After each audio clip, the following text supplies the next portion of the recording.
ಎಲ್ರಿಗೂ ನಮಸ್ಕಾರ. ಇನ್ಫೋಸ್ಟ್ರೀಮ್ ಯೂಟ್ಯೂಬ್ ಚಾನಲ್ಗೆ ಎಲ್ರಿಗೂ ಸ್ವಾಗತ. ಈ ವಿಡಿಯೋದಲ್ಲಿ ನಾವು ಮತ್ತೊಂದು ಸೋರ್ಸ್ ಟ್ರಾನ್ಸ್ಫಾರ್ಮೇಶನ್ ಪ್ರಾಬ್ಲಮ್ ಅನ್ನ ಡಿಸ್ಕಸ್ ಮಾಡೋಣ.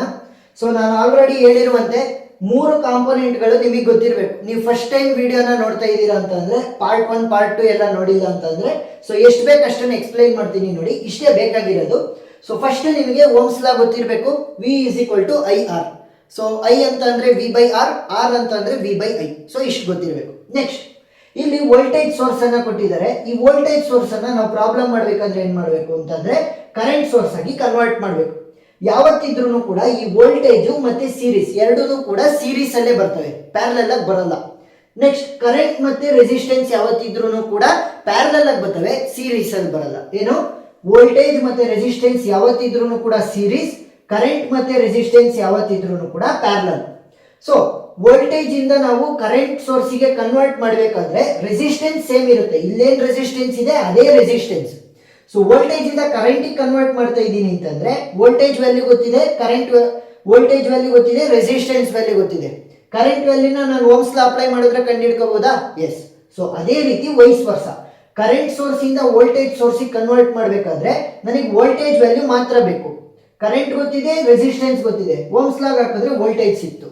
So voltage and resistance in series, current and resistance in parallel. Next ಏನ್ ಬೇಕು ಅಂತಂದ್ರೆ ಕರೆಂಟ್ ಇದ್ದು ನೋಡಿ ಡೈರೆಕ್ಷನ್ಸ್ ಅನ್ನ ನೀವು ನೋಡ್ಬೇಕು. ನೋಡಿ ಎರಡೂ ಕೂಡ ಒಂದೇ ಡೈರೆಕ್ಷನ್ ಅಲ್ಲಿ ಹೋದ್ರೆ, ಎರಡು ಕರೆಂಟ್ ಸೋರ್ಸ್ ಗಳಿವೆ, ಆ ಎರಡೂ ಕರೆಂಟ್ ಸೋರ್ಸ್ ಗಳು ಒಂದೇ ಡೈರೆಕ್ಷನ್ ಅಲ್ಲಿ ಹೋದ್ರೆ, ಇಲ್ಲಿ ನಾನು ಮೇಲ್ ಮಾತ್ರ ತೋರಿಸಿದ್ದೀನಿ, ಮೇಲೆ ಅಂತ ಅಲ್ಲ, ಮೇಲಾಗ್ಲಿ ಕೆಳಗಡೆ ಆಗ್ಲಿ ಎರಡೂ ಕೂಡ ಒಂದೇ ಡೈರೆಕ್ಷನ್ ಅಲ್ಲಿ ಹೋದ್ರೆ ಎರಡನ್ನೂ ಆಡ್ ಮಾಡಬೇಕು. ಏನಾದ್ರೂ ಆಪೋಸಿಟ್ ಒಂದ್ ಮೇಲೆ ಒಂದ್ ಕೆಳಗಡೆ ಆ ರೀತಿ ಹೋದ್ರೆ ಸಬ್ಸ್ಟ್ರಾಕ್ಟ್ ಮಾಡಬೇಕು. ನೆಕ್ಸ್ಟ್ ವೋಲ್ಟೇಜ್ ಸೋರ್ಸ್ ಅಲ್ಲೂ ಅಷ್ಟೇ, plus minus plus minus. So ಈ ಸೈನ್ಗಳು ಆಲ್ಟರ್ನೇಟಿವ್ ಇರಬೇಕು, ಪ್ಲಸ್ ಮೈನಸ್ ಬ್ಯಾಟ್ರಿಗಳ ರೂಪದಲ್ಲಿ. ಅವಾಗ ಏನ್ ಮಾಡ್ತೀವಿ, ಆಡ್ ಮಾಡ್ತೀವಿ. ಏನು ಎರಡು ವೋಲ್ಟೇಜ್ ಸೋರ್ಸ್ ಗಳದ್ದು ಸೈನ್ಗಳು ಪ್ಲಸ್ ಮೈನಸ್ ಆಲ್ಟರ್ನೇಟಿವ್ ಆಗಿದ್ರೆ ಅವಾಗ ಆಡ್ ಮಾಡ್ತೀವಿ. ಪ್ಲಸ್ ಮೈನಸ್ ಕಂಟಿನ್ಯೂಸ್ ಆಗಿ ಬಂದ್ರೆ ಅಂದ್ರೆ ಆಲ್ಟರ್ನೇಟಿವ್ ಆಗಿ ನಮಗೆ ಸೈನ್ಗಳಿಲ್ಲ ಅಂತಂದ್ರೆ ಅದನ್ನ ಸಬ್ಸ್ಟ್ರಾಕ್ಟ್ ಮಾಡ್ತೀವಿ. ಸೊ ಓಕೆನಾ? ಸೊ ಈ ಮೂರ್ condition with ohm's law. So ಅದು ಗೊತ್ತಿದ್ರೆ ಯಾವ್ದಾದ್ರು ಪ್ರಾಬ್ಲಮ್ ಅನ್ನ ನಾವು ಸಾಲ್ವ್ ಮಾಡಬಹುದು. ಈಗ ಪ್ರಾಬ್ಲಮ್ ಏನ್ ಕೊಟ್ಟಿರೋದು, find the current flowing through the 6 ohm resistance. 6 ohm resistance ಎಲ್ಲಿದೆ? ಇಲ್ಲಿದೆ. ಸೊ ಇವಾಗ ಇದು left part of the problem ಅಲ್ಲೆಲ್ಲ ಇರೋದು, ಅದಕ್ಕೋಸ್ಕರ ಬಲಗಡೆಯಿಂದ ಲೆಫ್ಟ್ ಸೈಡ್ಗೆ ನಾನು ರೆಡ್ಯೂಸ್ ಮಾಡ್ತಾ ಬರಬೇಕು ಸರ್ಕ್ಯೂಟ್ ಅನ್ನ. ಈ ಎಲ್ಲ ಏನ್ ಕಾಂಪೋನೆಂಟ್ ಗಳಿದಾವಲ್ಲ ಇವುಗಳನ್ನ ಯೂಸ್ ಮಾಡಿಕೊಂಡು ರೆಡ್ಯೂಸ್ ಮಾಡ್ತಾ ಬರ್ತೀನಿ. ನೋಡಿ ಇವಾಗ ಫಸ್ಟ್ ಇಲ್ಲಿ ಒಂದು ಕರೆಂಟ್ ಸೋರ್ಸ್ ಇದೆ, ಇಲ್ಲಿ ರೆಸಿಸ್ಟೆನ್ಸ್ ಇದೆ. ನಾನು ಆಲ್ರೆಡಿ ಹೇಳಿದ್ದೀನಿ ಕರೆಂಟ್ ಮತ್ತೆ ರೆಸಿಸ್ಟೆನ್ಸ್ ಯಾವತ್ತಿದ್ರೂ ಕೂಡ ಪ್ಯಾರಲಲ್ ಆಗಿರುತ್ತೆ. ಸೊ ಇವಾಗ ಏನ್ ಮಾಡೋಣ, ಈ ಕರೆಂಟ್ ಸೋರ್ಸ್ ಅನ್ನ ವೋಲ್ಟೇಜ್ ಸೋರ್ಸ್ ಆಗಿ ಕನ್ವರ್ಟ್ ಮಾಡೋಣ. ಸೊ ವೋಲ್ಟೇಜ್ ಸೋರ್ಸ್ ಆಗಿ ಕನ್ವರ್ಟ್ ಮಾಡ್ತೀನಿ ಅಂತಂದ್ರೆ ಈ 10 volts ಅದೇ ರೀತಿ ಉಳ್ಕೊಳುತ್ತೆ, plus minus. So 6 ohm resistance ಕೂಡ ಅದೇ ರೀತಿ ಉಳ್ಕೊಳುತ್ತೆ. ಇನ್ನ ಉಳಿದಿದ್ದು, ಸೊ ಈ ಕರೆಂಟ್ ಸೋರ್ಸ್ ಅನ್ನ ವೋಲ್ಟೇಜ್ ಸೋರ್ಸ್ ಆಗಿ ಕನ್ವರ್ಟ್ ಮಾಡಿದ್ರೆ ಏನಾಗುತ್ತೆ, ವೋಲ್ಟೇಜ್ ಮತ್ತೆ ರೆಸಿಸ್ಟೆನ್ಸ್ ಯಾವತ್ತಿದ್ರೂ ಕೂಡ ಸೀರೀಸ್ ಆಗಿರ್ತವೆ. ಸೊ ಈ ರೆಸಿಸ್ಟೆನ್ಸ್ ಸೀರೀಸ್ ಆಗುತ್ತೆ, that is 3 ohm resistance.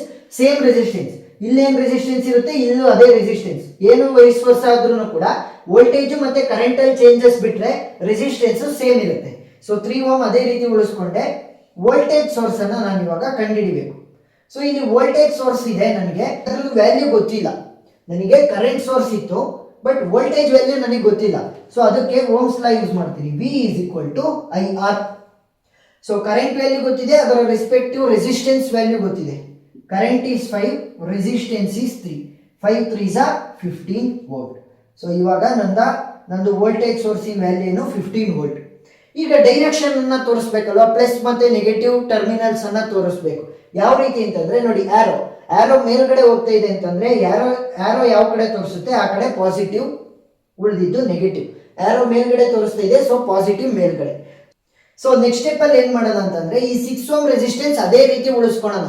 6 ohm 3 ohm resistance series ಅಲ್ಲಿ ಇದೆ, ಆಡ್ ಮಾಡ್ಬಿಡ್ತೀನಿ ಅಂತ ಆಡ್ ಮಾಡಕ್ ಹೋಗ್ಬೇಡ್ರಿ. ಯಾಕೆ, 6 ohm ರೆಸಿಸ್ಟೆನ್ಸ್ ಅಲ್ಲೇ ನಾನು ಕರೆಂಟ್ ಅನ್ನ ಹುಡುಕ್ಬೇಕು, ಅದಕ್ಕೋಸ್ಕರ ಅದು ಹಂಗೆ ಉಳ್ಕೊಳ್ಳಿ. ಇನ್ನೇನಿದ್ರು ಕೂಡ ಈ ವೋಲ್ಟೇಜ್ ಗಳಲ್ಲಿ ಆಟ ಆಡೋಣ. ಏನು, ಈ ವೋಲ್ಟೇಜ್ ಗಳನ್ನ ನಾನು ಆಡ್ ಮಾಡಬೇಕು ಅಥವಾ ಸಬ್ಸ್ಟ್ರಾಕ್ಟ್ ಮಾಡಬೇಕು, ಅದು ಡಿಸೈಡ್ ಆಗೋದು ಯಾವ ರೀತಿ, ಈ ರೀತಿ ನೋಡಿ. ಇಲ್ಲಿ ಏನಾದ್ರೂ ಕೂಡ ಆಲ್ಟರ್ನೇಟಿವ್ ಸೈನ್ಸ್ ಇಲ್ಲ ಅಂತಂದ್ರೆ ಸಬ್ಸ್ಟ್ರಾಕ್ಟ್, ಆಲ್ಟರ್ನೇಟಿವ್ ಸೈನ್ಸ್ ಇದೆ ಅಂತಂದ್ರೆ ಪ್ಲಸ್. ಈಗ ಯಾವ ರೀತಿ ಕಂಡುಹಿಡಿಯೋದು ನೋಡಿ, ಮೈನಸ್ ಇದೆ, ಮೈನಸ್ ಇಂದ ಕನೆಕ್ಷನ್ ಎಲ್ಲಿಗೆ ಹೋಗ್ತಾ ಇದೆ ನೋಡಿ, ಮೈನಸ್ಗೆ, ಮೈನಸ್ ಇಂದ ಮೈನಸ್ಸಿಗೆ ಹೋದ್ರೆ ಏನ್ ಮಾಡಬೇಕು, ಸಬ್ಸ್ಟ್ರಾಕ್ಟ್ ಮಾಡಬೇಕು. ಯಾವ್ದ್ರಿಂದ ಯಾವ್ದೊಂದು ಸಬ್ಸ್ಟ್ರಾಕ್ಟ್ ಮಾಡಬೇಕು. ಇವೆರಡರಲ್ಲಿ ಬಿಗ್ಗರ್ ವ್ಯಾಲ್ಯೂ ಯಾವುದು 15. ಸೊ 15 ಮೈನಸ್ ಸ್ಮಾಲರ್ ವ್ಯಾಲ್ಯೂ ಯಾವುದು 10. ಸೊ ವ್ಯಾಲ್ಯೂ ಎಷ್ಟಾಗುತ್ತೆ 5 volt. So equivalent voltage value ಏನಾಗುತ್ತೆ 5 ವೋಲ್ಟ್. ಸೊ ಇದೇ ಜಾಗದಲ್ಲಿ ಬರೀಬೇಕು, ಯಾಕೆ this is the bigger value. So 5 volt ಬರ್ದೆ. ನೆಕ್ಸ್ಟ್ ಸೈನ್ ಗಳನ್ನು ಕೂಡ ಬಿಗ್ಗರ್ ವ್ಯಾಲ್ಯೂದನ್ನೇ ತಗೋಬೇಕು. ಸೊ 15 ವೋಲ್ಟ್ ಏನ್ ಸೈನ್ ಇತ್ತು ಪ್ಲಸ್ ಮೈನಸ್ ಅದೇ ಉಳ್ಕೊಳುತ್ತೆ. ಬಿಗ್ಗರ್ ವ್ಯಾಲ್ಯೂ ಇಂದ ಸ್ಮಾಲರ್ ವ್ಯಾಲ್ಯೂನ ಮೈನಸ್ ಮಾಡಿದಾಗ 5 ವೋಲ್ಟ್ ಬಂತು, ಬಿಗ್ಗರ್ ವ್ಯಾಲ್ಯೂ ಜಾಗದಲ್ಲೇ ಬರೀರಿ. ಸೊ ಇವಾಗ ಇದಿಲ್ಲ, ಈಕ್ವಲೆಂಟ್ ವೋಲ್ಟೇಜ್ ಅನ್ನ ನಾನು ಬರೆದಿದ್ದೀನಿ. ಈಗ ನೋಡಿ, ನನಗೆ ವೋಲ್ಟೇಜ್ ಇದೆ, ರೆಸಿಸ್ಟೆನ್ಸ್ಗಳಿವೆ, ಕರೆಂಟ್ ವ್ಯಾಲ್ಯೂನ ಕಂಡುಹಿಡಿಯೋದಕ್ಕೆ ಕೇಳಿದ್ದಾರೆ. ಸೊ ಕರೆಂಟ್ ವ್ಯಾಲ್ಯೂನ ಕಂಡುಹಿಡಿಯಬೇಕಾದ್ರೆ ನಾವು ಫಸ್ಟ್ ಡೈರೆಕ್ಷನ್ ಅನ್ನ ನೋಡ್ಬೇಕು, ಅಂದ್ರೆ ಕರೆಂಟ್ ಯಾವ ಡೈರೆಕ್ಷನ್ ಅಲ್ಲಿ ಹೋಗ್ತಾ ಇದೆ ಅಂತ. ಸೊ ಡೈರೆಕ್ಷನ್ ಸಿಂಪಲ್ ಆಗಿ ಏನ್ ತಗೊಳ್ಳಿ ಗೊತ್ತಾ, ಕರೆಂಟು ಯಾವತ್ತಿದ್ರು ನೆಗೆಟಿವ್ ಇಂದ ಪಾಸಿಟಿವ್ ಅಲ್ಲಿ ಎಂಟರ್ ಆಗುತ್ತೆ, ನೆಗೆಟಿವ್ ಇಂದ ಪಾಸಿಟಿವ್. ಸೊ ಈ ರೀತಿ ನೀವು ಸರ್ಕಲ್ ಅಂದ್ರೆ ಆಂಟಿ ಕ್ಲಾಕ್ ವೈಸ್ ನಾನು ರೊಟೇಷನ್ ಅನ್ನ ತಗೊಳ್ತೀನಿ.